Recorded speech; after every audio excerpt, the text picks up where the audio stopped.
আমাদের ওই লড়াইটা 5ই আগস্টে গুলি খাওয়ার মধ্যে শেষ হয় নাই, হাত পা হারানোর মধ্যে শেষ হয় নাই, রক্ত দেওয়ার মধ্যে শেষ হয় নাই। যদি সেটা শেষ হইতো তাহলে 5 আগস্টের পর ওসমান হাদিকে জীবন দিতে হইতো না। যদি সেটা শেষ হইতো তাহলে 5 আগস্টের পরে যারা ন্যায়ের পক্ষে কথা বলে তাদের বিরুদ্ধে কিছু কিছু মিডিয়া প্রোপাগান্ডা করতে পারতো না। যদি সেটা শেষ হইতো তাহলে শেখ হাসিনা এই বাংলাদেশে ফিরে আসার কথা বলারও সাহস করতে পারতো না।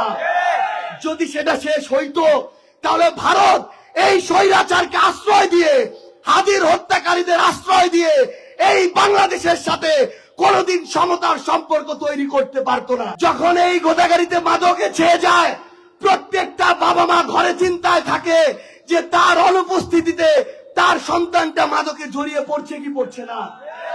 কিন্তু একবার চিন্তা করেন, ওই মাদক ব্যবসায়ী, চোর, বাটপার, ছেঁচড়া যেগুলো আছে, তাদের যদি কোনো রাজনৈতিক শেল্টার না থাকে, আশ্রয় না থাকে, মামলার পরে জামিন না হয়, তাহলে তারা কোনোদিন মাদক ব্যবসা করতে পারতো না।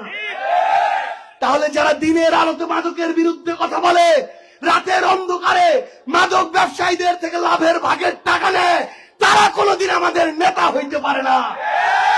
তাদের দলের সাথে আমরা কোনোদিন রাজনীতি করতে পারি না। ঢালাইয়ের সেরা প্রিমিয়ার সিমেন্ট।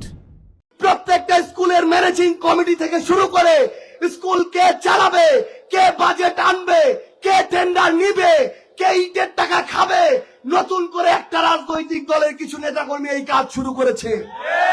তাহলে যেই দলের নেতাকর্মীদের কাছে আমার আপনার সন্তান প্রজন্মের চেয়ে ইটের বালুর টাকা বেশি গুরুত্বপূর্ণ, সে কোনোদিন আমার নেতা হইতে পারে না।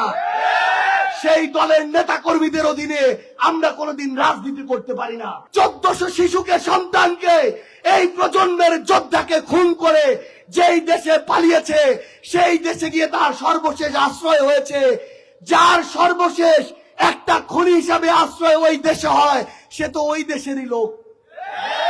তাহলে আমরা কি আমার দেশকে অন্য কোন দেশের দল দ্বারা পরিচালিত হইতে দিব? যেই দেশের একটা দল সবচেয়ে বড় দলের আশ্রয় আরেকটা দেশে গিয়ে হয়, সেই দল কি বাংলাদেশের হইতে পারে? তাহলে যেই দল আমার দেশের স্বাধীনতার জন্য হুমকি, সার্বভৌমত্বের জন্য হুমকি, যেই দল গণহত্যা ঘটায়, যেই দলের কাছে ক্ষমতার চেয়ে জীবনের মূল্য তুচ্ছ হয়ে যায়, সেই দল কি বাংলাদেশে রাজনীতি করতে পারে? সিদ্ধান্ত আপনাদের নিতে হবে। এই গোদাগাড়িতে আর কতজন ভাই কতবার গুলি খাবে, রক্ত দিবে, বাংলাদেশে কতবার আর 1400 করে শহীদ জীবন দিবে, এগুলো তো আর একটা স্বাধীন দেশে হইতে পারে না। এগুলো কি আপনি চান? আমরা কি এই রক্তাক্ত সময় আর চাই? তাহলে আমাদের যেই কাজটা করতে হবে, একটু আগে আমাদের মনিরা শারমিন আপু বলেছেন যে বাংলাদেশের পরিবর্তনটা কোথায় হয়েছে। যেই পচা সিস্টেম 53 বছরে তৈরি হয়েছে, সেটা 2 বছরে পরিবর্তন হবে না। কিন্তু আমরা যদি চাই, আমরা যদি সচেতন থাকি, ন্যায়কে ন্যায় বলি, অন্যায়কে অন্যায় বলি, আগামী 5-10 বছরে এই পরিবর্তন হবেই হবে ইনশাআল্লাহ। আপনার একটা দল থাকতে পারে, কিন্তু আপনার দলের নেতারা যদি চাঁদাবাজি করে, ঘাট দখল করে, বালু আর পাথর লুটপাট করে, ধান্দাবাজি করে, জমি দখল করে, তার বিরুদ্ধে আপনার কথা বলতে হবে, তার বিরুদ্ধে আপনার দাঁড়াইতে হবে। যদি আপনি এটা না করতে পারেন, তাহলে এই দেশের পরিবর্তন আশা করে কোনো লাভ নাই।